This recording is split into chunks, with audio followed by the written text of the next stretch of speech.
balita na ika'y mawiwili. Mga nagbabagang kamao, mga So mga par, matapos nga po maikas sa opisyali ang bakbakan ng dating most feared boxer na si Mike Tyson kalaban ng YouTuber boxer na si Jake Paul, nagaganapin sa July 20 at exclusive lamang na ipapalabas sa Netflix. Kung saan mga idol ayon kay Eddie Hearn, nalulungkot daw ito sa sitwasyon ni Mike Tyson dahil malaking porsyento daw na makakatikim ito ng brutal knockout kay Jake Paul na kinikilala na isa din sa mga power punchers sa ngayong generation. Hindi daw talaga nakikita ni Eddie Hearn mga idol na mananalo ang 58 anyos na si Mike Tyson kontra sa batang YouTuber boxer. Malaking sayang daw mga idol ang magandang legasya ni Mike Tyson kapag umapang daw ito sa ibabaw ng boxing ring kalaban si Jake Paul. At ito daw talaga nakakalungkot na makita. Samantala sa lungat naman mga idol, ang naging prediction ng British promoter sa ating pambansang kamao Manny Pacquiao. Natanong kasi ito mga idol kung kaya ba inakot ni Jake Paul si Mike Tyson sa bakbakan. Kung saan I don't think so lamang ang sagot ni Pacquiao dito.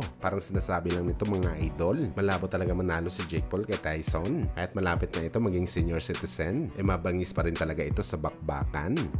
Samantala speaking naman sa prediction ni Pacquiao mga idol, pumabor din po ang Pinoy legend sa super lightweight superstar ni si Ryan Garcia para manalo sa laban kay Devin Haney. Nagaganapin kasabay sa bakbakan ni Pacman kontra kay Buakaw sa April 20. Hindi daw sigurado si Pacman mga idol kung ano ang magiging resulta ng laban, kung matatapos ba sa decision o knockout. Pero para sa Pinoy, pabor daw siya kay Ryan at sana daw makakuha ito ng knockout win. Well, nagpapahiwatig lang talaga ito mga idol na sa kabila ng hindi magagandang nangyari kay Ryan Garcia ahead sa laban nito kay Henny Boy, suportado pa rin talaga siya ni Manny Pacquiao na manalo sa kanyang world title fight kalaban ng kampiyon na si Devin Haney.